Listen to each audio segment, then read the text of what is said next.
What's up, you guys? Welcome back to my channel. My name is Danielle Hallen and I'm back with another true crime video, and today we are speaking about the disappearance of 27-year-old Gretchen Fleming from Parkersburg, West Virginia. I am sure many of you guys are going to remember when Gretchen went missing because it is a relatively recent case. This occurred a little over a year ago, and for some time there was quite a bit of media coverage on her case. I saw Gretchen's face all over social media, which is the best thing you could ever hope for. But there really weren't a lot of questions answered in the end, and it seemed that the coverage fizzled out. I wasn't finding anything new.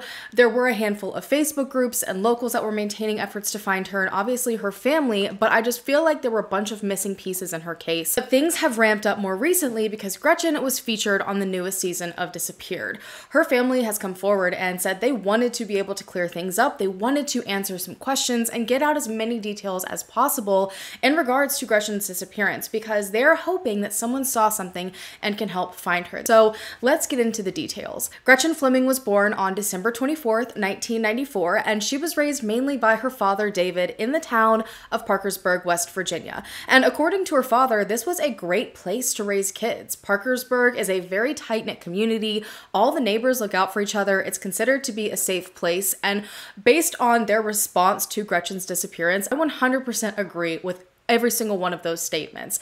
This community really stepped up and helped in every way they possibly could. Now, growing up, Gretchen's mom and dad split when she and her sister were very, very young. And from the way it's described, she did maintain some contact with her mom, but they weren't quite as close, at least nowhere near as close as Gretchen and her father. Gretchen was attached at his hip. They rode bikes together, they played together, and he supported every single one of her dreams growing up. Gretchen was always up to something, whether it was playing sports or he was toting her around to all the different extracurricular activities that she managed to cram in a single day. She was always a busybody, always wanting to try something new, and he was her biggest cheerleader. Gretchen was always seen with a book in her hand. She loves to sing and write, and her creativity really knows no limits. I feel like every single one of her friends that described her said that she just walks to the beat of her own drum. She's the epitome of that. She has her own style, she's so unique, and everyone seems to love her for it. Gretchen really looks up to her dad and values their relationship, and for the longest time, it was just Gretchen, her sister, and her dad against the world. So it was a little bit difficult when her dad met another woman, Jennifer, just after Gretchen turned 14. And man, 14's already a scary age for a teenage girl. So this was a big change for Gretchen. Jennifer also was bringing in a set of twins to the family, and eventually David and Jennifer welcomed a little one of their own. So Gretchen's house went from her sister and dad to a bustling mixed family of 7 relatively quickly. Now, after adjusting, Gretchen did finally warm up to the changes, and she ended up becoming very close to Jennifer. Jennifer was now her confidant. It was the person that she could always go to if she had a problem. So through all of this support, Gretchen's confidence was just through the roof, and from the time she graduated high school, she had a rough idea of what she wanted to do next. She hadn't settled really on a strict career plan or a plan just for adulthood in general.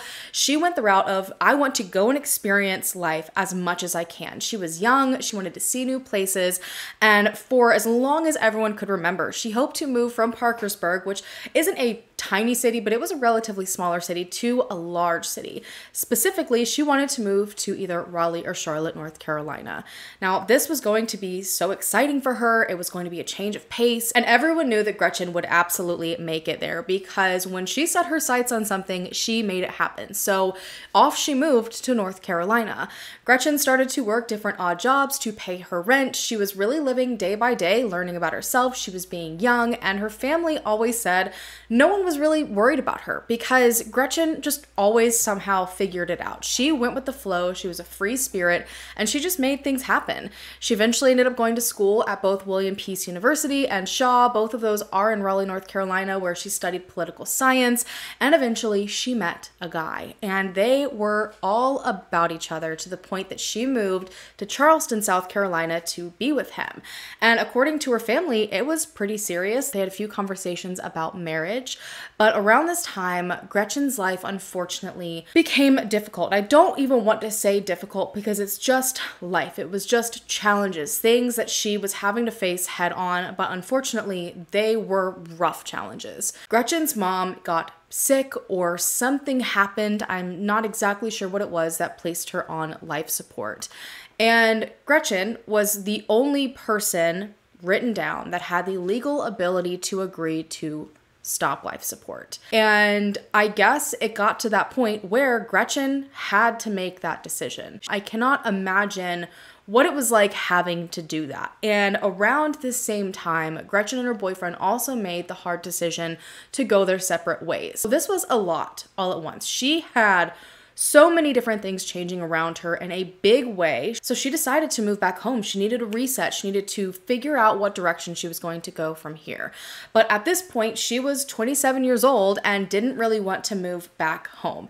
All of her siblings were still there. They were all old and rambunctious and doing things, and she didn't necessarily want to be surrounded with that anymore. So she decided to move in with her paternal grandparents in Vienna, West Virginia, which is directly beside Parkersburg. There's like a cluster of small towns right along the Ohio River, and it just made more sense. Gretchen didn't have her driver's license because she never had the desire to get one. She probably would rather spend all of that money on other things like traveling and living expenses and going out than a car and car insurance. And this didn't bother her because she knew she had people that could take her wherever she needed to go. And moving back home, her grandparents were available for that. They were able to drive her to work. So this was a good setup for her. And despite the recent changes that she had faced, Gretchen seemed to be doing okay. Her stepmom and dad, of course, said that she was struggling, but she was still happy. She was still moving forward because that's just how Gretchen was. She ended up getting a job at a local H&M and Grand Central Mall. She was happy to be around family again, and she settled right back into her social routine. And this brings us to her disappearance. Gretchen's dad last saw her on November 24th, 2022, when her family was together to celebrate Thanksgiving. Gretchen's dad was so excited during this time because he had just started a new job. He had plans to travel the next week. Obviously, Christmas is coming up. Gretchen's birthday was coming up. So there was a lot going on. It's a busy time of year. And so he ended up not reaching out to speak to Gretchen again until Monday, December 5th, 2022. At this point, he was back from his travels, had settled in at work, and was excited to have time to check in on her, hopefully see her, maybe make plans for her birthday. But Gretchen never responded to his text. Now, one thing that is very important to know about Gretchen is that she was independent, okay? She did her own thing. So she would usually eventually text or call you back, but there really wasn't any rhyme or reason to it.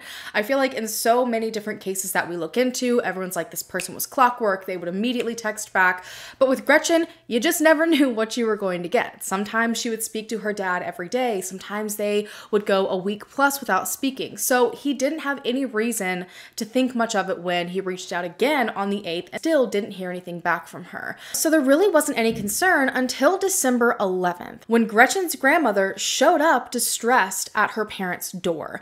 Keep in mind, Gretchen had been living with them, but according to her grandmother, she hadn't come back home since Sunday, December 3rd. Gretchen's grandmother last saw her that day, dropping her off at work, and that was 8 days prior. Gretchen had told her during this that she wouldn't need a ride back home afterwards. She explained that she was going out with friends that night, and this was very normal for her.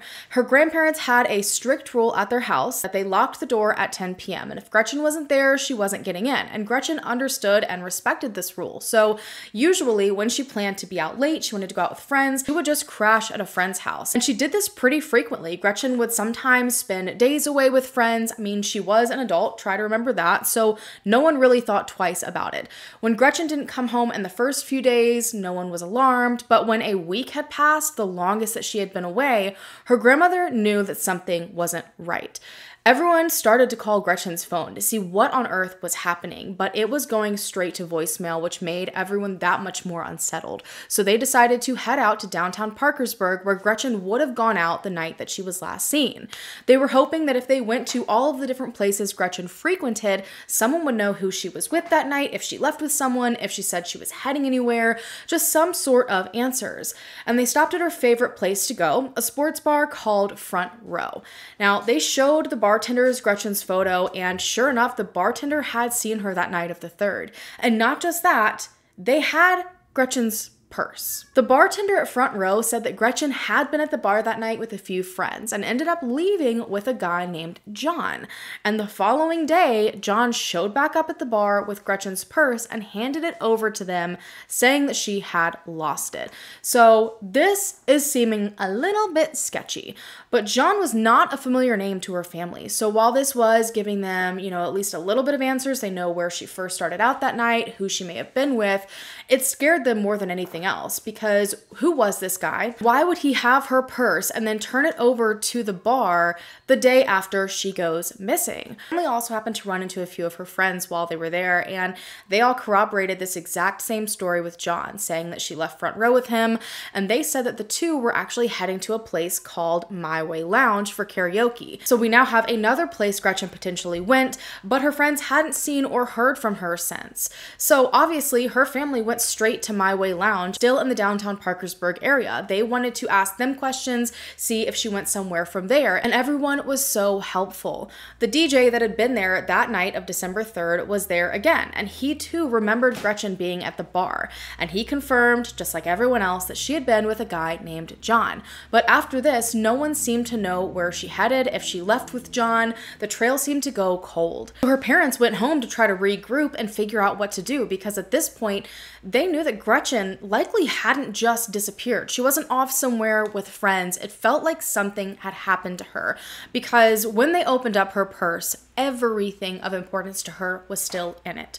Her ID, her phone, her tablet, her bank cards. So they decided to charge her phone and her tablet, and luckily when they powered back on, they weren't password protected. So her family started to go through every single thing inside of them, her recent texts, her calls, her social media, to see if there were any clues as to where she went, who this John guy was, but they weren't really finding anything. Only that her last texts that she sent were from the night she disappeared. They even started calling everyone in her contacts list, desperate to see if she was just staying with a friend, but this was a dead end as well. So by the following day of December 12th, 2022, Gretchen was reported as missing.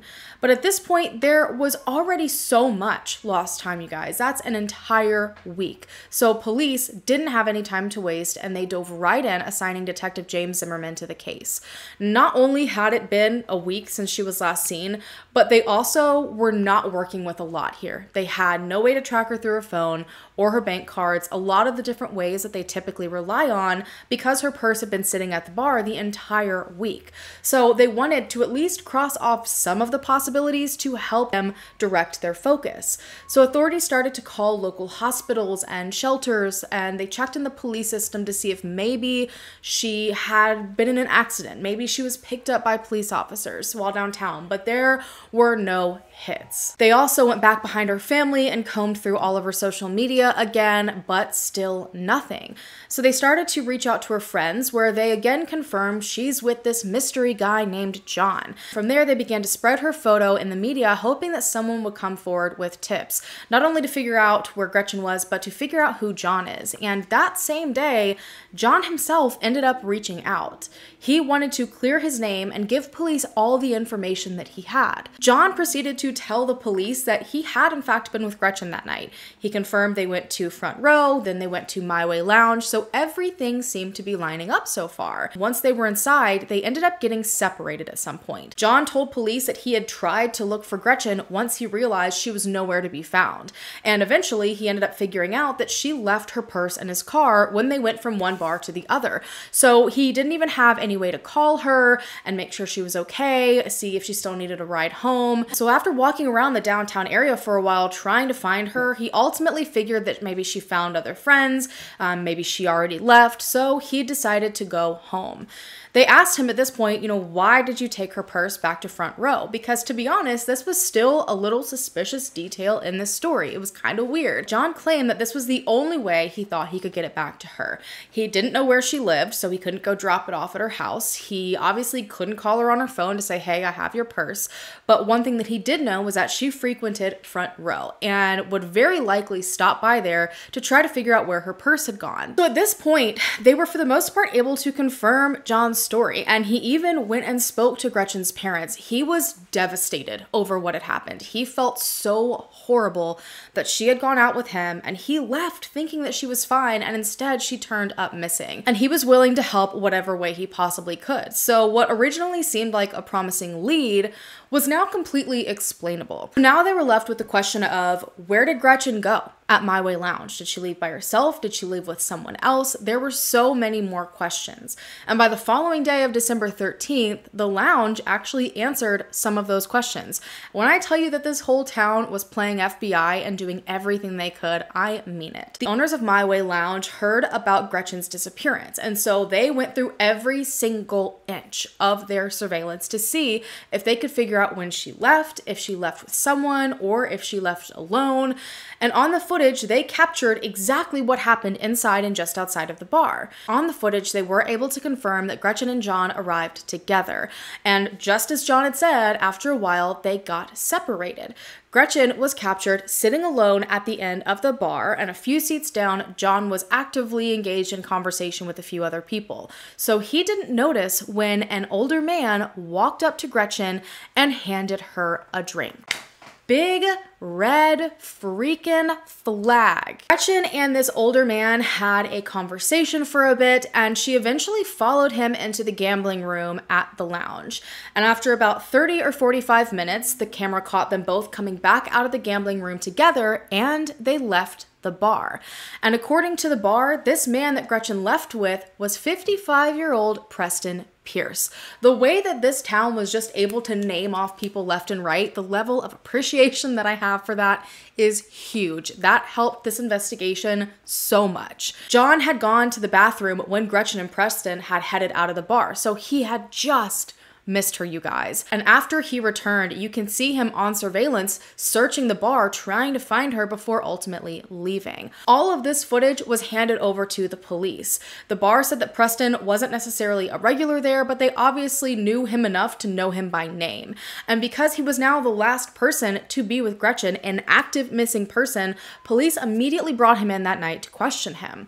Preston seemed forthcoming when he spoke to police. He told them that he had met Gretchen that night at My Way Lounge. He said that he didn't know her prior and agreed that the two left together, but he said that he dropped her off somewhere in downtown Parkersburg, and that was the last that he saw of her. So at this point, authorities are like, okay, he's claiming he dropped her off somewhere. They've not released where he said he dropped her off, but they're thinking, we've got to corroborate his story, okay? Which should be easy enough because so much of this downtown area is covered in surveillance. So police spent the entire day of the 14th going door to door downtown asking for footage from the night of the 3rd into the early morning hours of the 4th, and seeing if anyone maybe saw Gretchen walking around downtown alone, which would also help corroborate the stories, because they're also thinking, okay, if she was dropped off again, did she end up with a third person, or did she walk off on her own and something happened to her? And thankfully, everyone was so cooperative, gave authorities everything that they had, and they were able to piece together a bit of the movements and some of the timeline. Now, I don't have specifics of times and things like that. They are keeping things very close to the vest, but cameras captured Gretchen and Preston leaving My Way Lounge and heading to the parking lot that is around the side of the lounge, and it kind of sits in between My Way and the News and Sentinel. And more cameras covered that entire parking lot, and they captured headlights turning on and Gretchen and Preston leaving the parking lot. Preston's car is then seen turning down the alley and heading towards 6th Street. Now, this is like smack in the middle of downtown Parkersburg, okay? And police were expecting to see Preston's car stay in this downtown area, hopefully capture where he claimed to have let Gretchen out of the car, maybe see where Gretchen headed on surveillance after this, but they just weren't finding that. Instead, Preston's car was captured on Ann Street by a Sheetz gas station. And this is almost as if they came out of the parking lot. I'll obviously have a map so you can see, and then turned around, doubled back down Ann Street. And this heads completely out of downtown, across the river, and towards the direction of Preston's house, which was around 2 miles away from the downtown area. Now, again, we don't have a timeline of this, so I don't know if it leaves room for him to have gone somewhere else to drop Gretchen off, but I'm assuming police have done all they can to look in this very small area to see if anyone captured anything, but from what they've said, nothing they have found have corroborated Preston's claims of what happened that night. Instead, it suggests that he did something else entirely, that he actually took Gretchen home with him.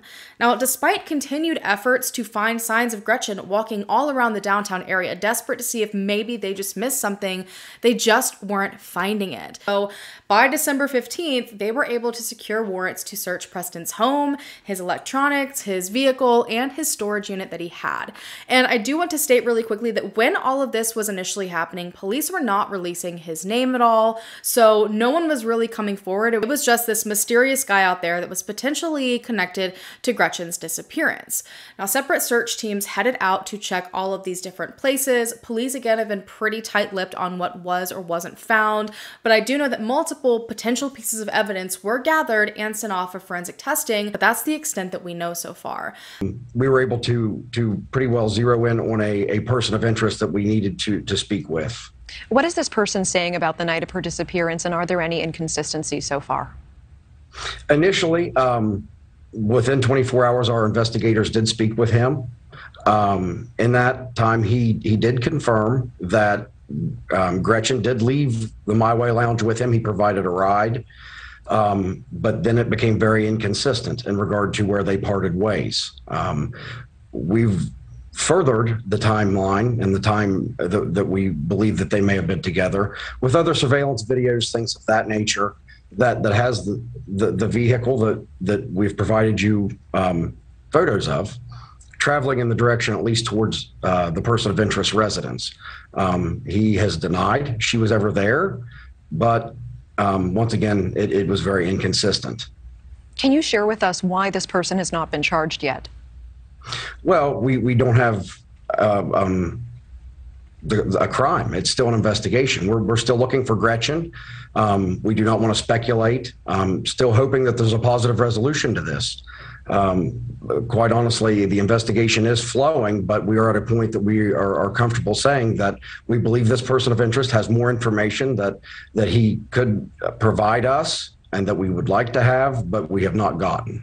However, when these searches started occurring and information was hitting the news, Preston's name eventually ended up being released, and so Gretchen's family started to dig into this Preston guy to figure out who the heck he was. Because they didn't know him, he was much older than Gretchen, and they weren't sure why she would ever leave with him. Especially because their first few seconds of their encounter, this man she didn't know handed her a drink, and that was not sitting well with anyone. With the news releasing his name and everyone starting to hear about this, it resulted in a flood of alarming tips that were mainly from others' experiences with him. When you put someone's name out in the news and the first thing you get is a bunch of people saying, hey, this guy is bad news, it's really not a good sign. According to Gretchen's family, friends and strangers alike began to reach out to them as well, concerned that she was last seen with Preston. Now, I cannot confirm any of this information. It has not been confirmed by authorities. There are a few screenshots on the documentary of some of these statements that people have said, but to give you an idea of what was being told to them, Preston worked for a food delivery company in Parkersburg.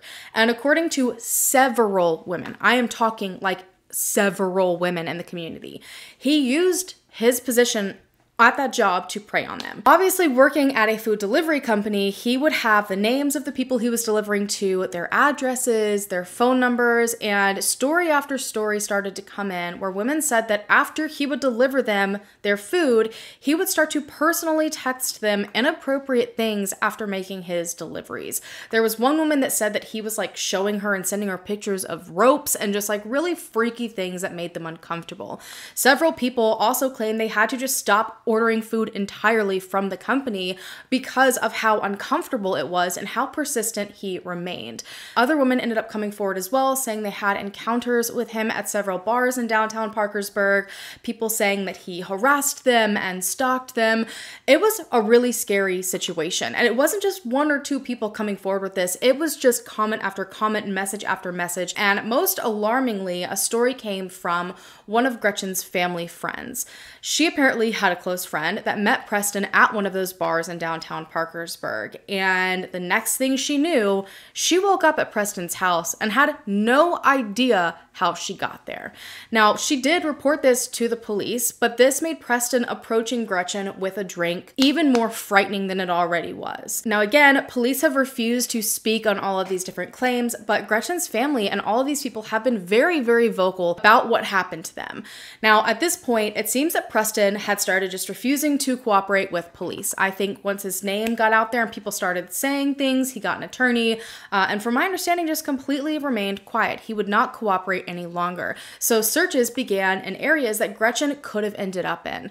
They checked out around the Ohio River. They also went with over 500 people to search Mountwood Park, which is pretty close to Preston's home. They also drilled and emptied a well entirely after getting a tip that Gretchen had been put inside the well. There was no stone left unturned. Watch out for everybody out there today. Let us find this girl, find some closure for this family. Community members praying for answers today. Hundreds driving to Mountwood Park, about 30 minutes east of Parkersburg, to participate in the search party. We were hoping for 100 people, and I have 3 sisters and a good friend came to my house yesterday, and we made 200 sandwiches, made bags for them with cookies and sandwiches, thinking 200 would be enough, and it's not going to touch it. Even though it was cold and tiring and I'm ready to go home, I would do it all over again. Search teams of about 15 per group scouring the park, which includes the area around Harmony Ridge Recovery Center. I've received numerous tips for Mountwood throughout the last couple weeks. Police did not specify what exactly they were looking for, but said it's a recovery search. Volunteers were asked to point out anything that looked like it didn't belong in the woods. Part of me wants her found, but then I think, what will I do if she is found? You know, it's just, you want her found, but not in this way. Parkersburg Police Department has been criticized on Facebook. So unfair. You have no idea the hours they're putting in. They're wonderful, and there's no police department that I'd want on it besides them. People coming from hours away to participate in the search. Police haven't released if anything was found in the search yet, but they did say that they were able to search all the places they wanted to. As a mother, that's why I'm here, just because if it was one of my kids, you know, I would want everyone to participate and come and help. And that's the really unfortunate thing about this case as well, that usually when a person goes missing, you're going to be doing things like tracking a phone, like I said earlier, or seeing if there's any movement on their bank cards, even looking for those physical things. But Gretchen had left all of those behind, so really the only thing they'd be able to find would be Gretchen herself. At this point, it seems like the news really died down. There was not a whole lot of information coming from police still. There really hadn't been any to begin with, and so the public started to voice their concerns that they felt the case wasn't progressing, because you have to keep in mind that there's a now potential predator out there in the eyes of the community. And this person was the last to be seen with a missing person that is still yet to be found. And so people were upset, they weren't feeling safe, but police and Gretchen's family both came forward trying to reassure everyone that they are doing everything they can, but they have to protect the integrity of the investigation. And because things seem so sketchy, I'm not sure how much evidence is out there. They have to hold on to every single thing they possibly can. But what matters most is that the police are keeping Gretchen's family up to date and are still actively investigating. And I get that some members of the community, you know, are wanting those answers, and as we do too, but we can't act out of emotion. We can't act out of impulse. We have to deal in fact, and we are. And this is a slow, methodical process, and we owe that to Gretchen, we owe that to her family, we owe that to the community. Preston has, however, officially been named as a person of interest. Police believe that he has more information that he's not bringing forward, but unfortunately, they can't get him to talk. And when I kind of briefly dove into some of the Facebook groups and the forums about this, what I was finding is absolutely bonkers, because apparently Preston Pierce has not always been Preston Pierce, okay? Preston Pierce actually used to go by the name of Daryl Lott. So I'm over here just wondering to myself, why did this man change his name? He has a history in law enforcement.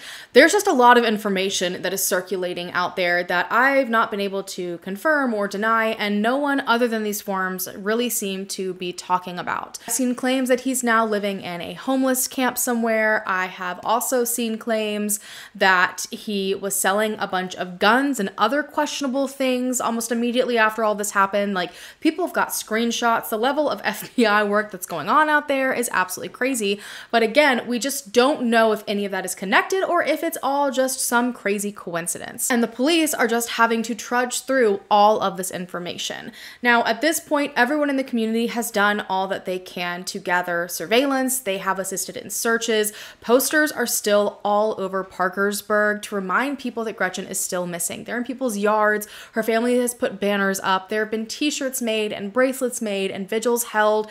They have donated money to a reward, and now everyone is just hoping that someone comes forward with the right information, or maybe some sort of fresh eyes on the case will help push it to the next step. And at this point, they've managed to get the reward up to $100,000, you guys. That's massive. Gretchen's family is doing all that they can, which included being on the disappeared episode. Her dad said, quote, nationally, maybe this is going to trigger somebody. Maybe somebody knows a tidbit of information they may have been withholding and they're scared to come forward. Maybe this will stir them up and maybe put the heat on the people who are involved or the person who was involved. I really want to thank the community for coming together for our family. The passion, donations, just being there for us. Thank you. Gretchen's grandmother says she can't sleep until the person or people responsible for her disappearance are put away. I don't know how you can live with yourself. You need to tell the truth or you end up in hell. And he will. Gretchen, I love you. We will find you, I promise. It seems that everyone's biggest fear is that people will forget Gretchen. People will stop talking about her, stop talking about her case, and they're worried someone out there really does have the right piece to be able to solve all of this, to figure out where she is, to figure out what happened. It's just about keeping the momentum going and keeping Gretchen on everyone's minds. Her grandmother strongly feels like they are close to getting some sort of resolution, but until then, her family doesn't want anyone to forget her. Her sister said something that I think is the perfect way to end the video. She said, quote, to me, she's my sister, my best friend, my inspiration. So when you think about Gretchen, I ask that you think about her in this way, as a real human with friends and family and unfinished goals and aspirations. So many people love and miss Gretchen and want to know what happened, and an entire community is holding their breath. Would love to see her face all over social media again, so please make sure to share this video, share this case, share her picture. Again, if you have any information at all about the whereabouts of Gretchen, I have all of the contact numbers down below for you to reach out with that information. And that's all that I've got for you guys today. If you haven't already, go ahead and hit the subscribe button down below to become a part of the Hallen fam so that we can hopefully bring them home together or bring them justice together. And I will see you guys in my next video. Bye.